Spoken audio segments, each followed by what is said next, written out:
Therefore, he said, I have no power to protect you, because I'm under the control of my devotee, and you've offended him. Your only salvation is if you go and surrender at the feet of Ambarish Maharaj.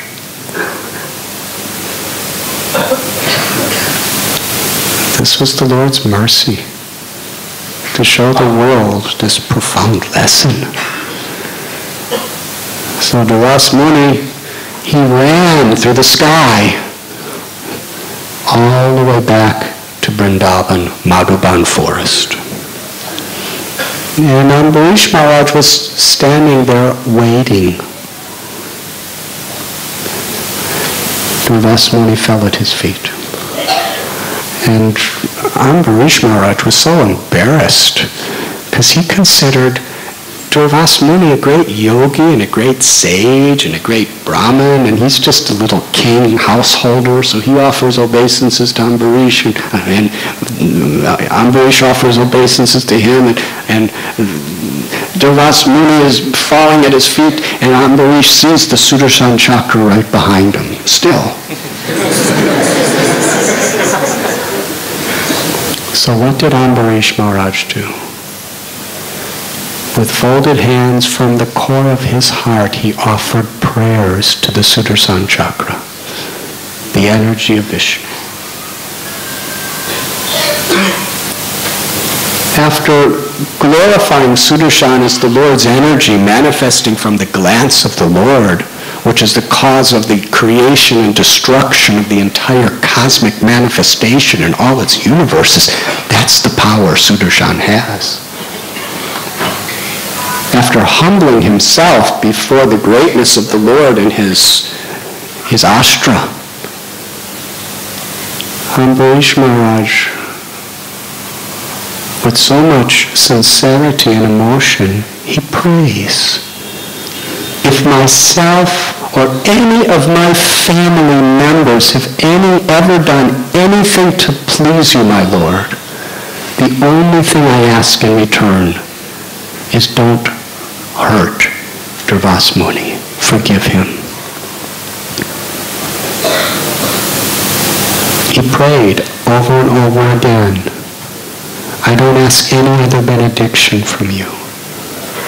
Please protect Durvasa. Do not hurt him. Forgive him. Now Durvasa Muni is watching all this. Very dynamic situation. Let's compare the two, with all due respect to both. Ambarish wanted to feed a beautiful feast to Durvasa Muni. He gave him a beautiful seat, he bowed down to him, but just to break a fast, with the permission of Brahmins, he drank a little water, and Durvasa was so angry he wanted to kill him. And he tried, he did everything within his power.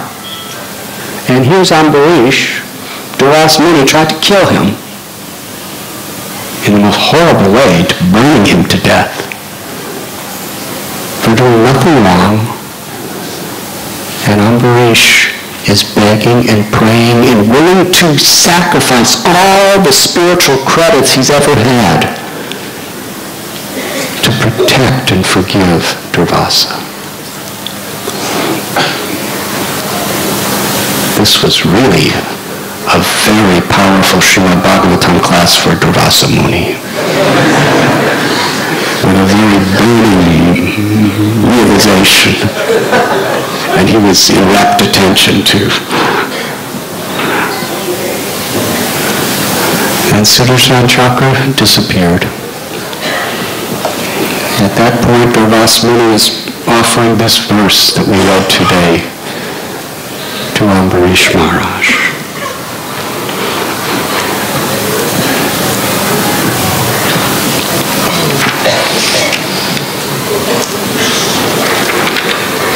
Durvasa Muni says, my dear king, today I have experienced the greatness of devotees of the Supreme Personality of Godhead. For although I have committed an offense You prayed for my good fortune.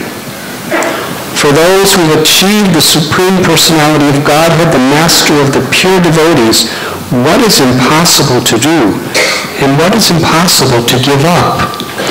What is impossible for the servants of the Lord? By the very hearing of his holy names, one is purified.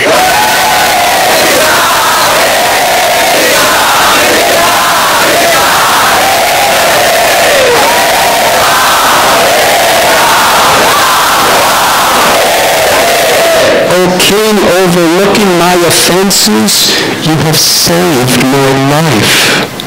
Thus I am very much obliged to you because you are so merciful. Please listen carefully.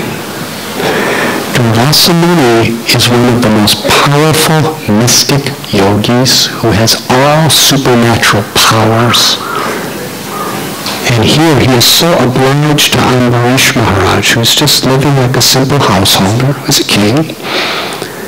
Durvasa Muni wants to repay, to show his gratitude to Ambarish for his incredible character of forgiveness. And he asks Ambarish, I want to give you any benediction you desire, anything. He has prapti siddhi. He could create anything and everything just by chanting a mantra. He could give him health. He could give him long life, anything. I'll give you any benediction you want. Ask. Ambarish asked for one benediction. He said, you've been traveling around for 1 year. And I haven't fed you yet. You must be very hungry.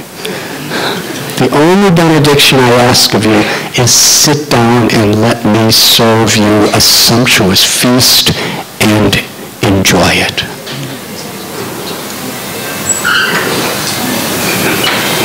Durvasa Muni, conquered by he who conquers the absolute truth, sat down, and Ambarish, with his own loving hands and with such an affectionate heart, just sumptuously fed Durvasa Muni prasad. And Durvasa Muni enjoyed it so much. And then Durvasa Muni understood that Ambarish, you fasted for a year. Doing Dwadasi and Ekadasi fasts, and for 3 nights in a row. And I came and you just broke your fast with a little tiny bit of water. And Ambarish Maharaj, the whole year that Durvasa Muni was running from place to place into caves and on top of mountains and in the bottom of oceans and in Brahmaloka and Shivaloka and Vaikuntha-loka, when he finally came back, it was a year later, and that whole year Ambarish just stood waiting for his guest to return.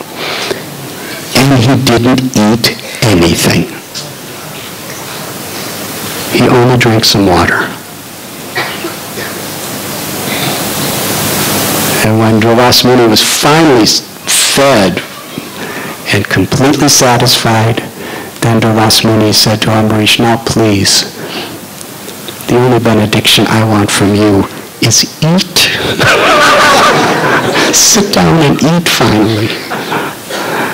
So Ambarish Maharaj honored prasad. And Durvasa Muni left, and wherever he went, he was chanting the glories of bhakti, of pure devotional service, the power of pure devotion, the beauty of pure devotion.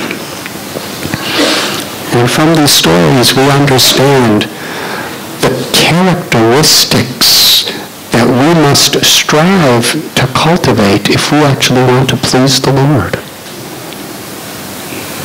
The Lord teaches the world through the devotees. Krishna explains in Bhagavad Gita how to please him. Yat karoshi yadashnasi yat johoshi tadasi yat tapasyasi kunti yat kurushu madarapanam. All that you do, all that you offer and give away, all that you, the charities or austerities you perform should be done as an offering to me. Patra pushpam palam toyam. Even fruit or a leaf or a flower or some water, if it's offered with devotion, bhakti, I will be satisfied. Sarva dharmam purityajya mam ekam sharanam vraja. Aham tvam sarva papebhyo mokshayi samimasuja. Abandon all varieties of dharma and just surrender to me, sharanagati. And I shall deliver you from all sinful reactions. What's so interesting? The Lord says it. But Srimad Bhagavatam, the Lord reveals through the lives of saints like Ambarisha what surrender actually means.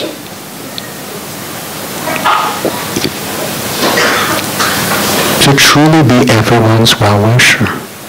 To have no envy in the heart. Even under the most difficult circumstances. It is natural for us.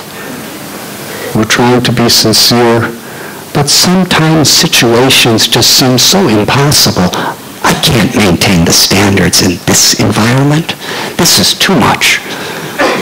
When I took my vows, I was not expecting this to happen to me. It's one thing, going to Srimad Bhagavatam, but it's another thing when Durvasa is throwing fiery demons on you. So we're tested in so many ways. But when we really understand the qualities of such devotees, we understand that it's the time when we're tested that the Lord actually understands and receives our love. Srila Prabhupada writes that one's greatness has to be estimated by the ability to tolerate provoking situations. And tolerating doesn't just mean surviving. It means forgiving. It means sustaining our integrity. It means with a grateful heart, taking shelter of the Lord as everyone's well-wisher. That's what toleration means in the path of bhakti. Haridas Thakur was beaten in 22 marketplaces, and the very people that beat him, he was praying to the Lord to give them love of God. And then after he was thrown in a river like a piece of trash, they thought he was dead. When he came back to life, what did he do? He walked right back to the king who sentenced him to death to give him another chance to understand Krishna's love. There was no envy. This may seem impossible for us, but by reading Srimad Bhagavatam and Mahajana Gata Sabanta, trying to follow in the footsteps in whatever little tiny small way we can in our life, and chanting the holy names of the Lord, if we really want to be like Ambarisha Maharaj, and we really sincerely try and chant the names with that spirit, then Krishna can empower us to rise above envy and live with purity and devotion and love. Ambarish, he ruled his kingdom in such a way, he treated everybody like this, respectively. He was a servant of all. And therefore the kingdom was so happy. Krishna tells in Gita, what leaders do, the common people follow. The standards they set is what the world will pursue. If leaders are greedy for power, the general people will accept that as the standard. If leaders are loving and compassionate, that will be the standard. And everyone is meant to be a leader in their own field. Whether it's a political leader, a teacher is a leader, a parent is a leader, a friend could be a leader, a guru is a leader. Whatever position you may be in, a teacher, academic teacher, spiritual teacher, we're all meant to set the standard by our example. And here's the standard. Ambarish, Prahlad, Dhruva, in his enlightened state, the residents of Vrindavan, the great acharyas like Srila Prabhupada, following in their footsteps. That's real wealth. So because Ambarish exemplified such a standard of selfless love, everyone in the kingdom was devotees of Krishna. And everyone in the kingdom was so happy just serving Krishna, samsiddhir haritoshan, making Krishna happy, that they didn't want anything else. Practically nobody fought with each other because everyone was happy with what they had, Krishna. And it is explained in the Srimad Bhagavatam that no one had any desire to go to heavenly planets. No one had any desire for liberation. Even though living in this world, usually we hear from religious people that the goal of life is to get out of this miserable world.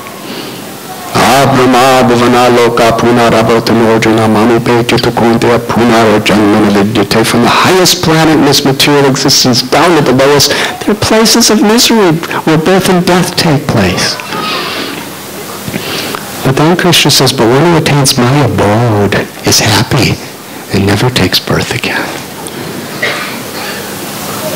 In Srila Prabhupada and Srimad Bhagavatam, in this story we learn that when devotees together are in this mood, then even in this world we attain the abode of the Lord. Because the abode of the Lord is within our heart. Incredible. The whole kingdom of the whole world, nobody did any rituals to attain Svargaloka. Nobody did any rituals to attain mukti. Why? Because they were totally satisfied just being with their king, Ambarish Maharaj, serving God, Krishna, serving each other, and chanting the holy name.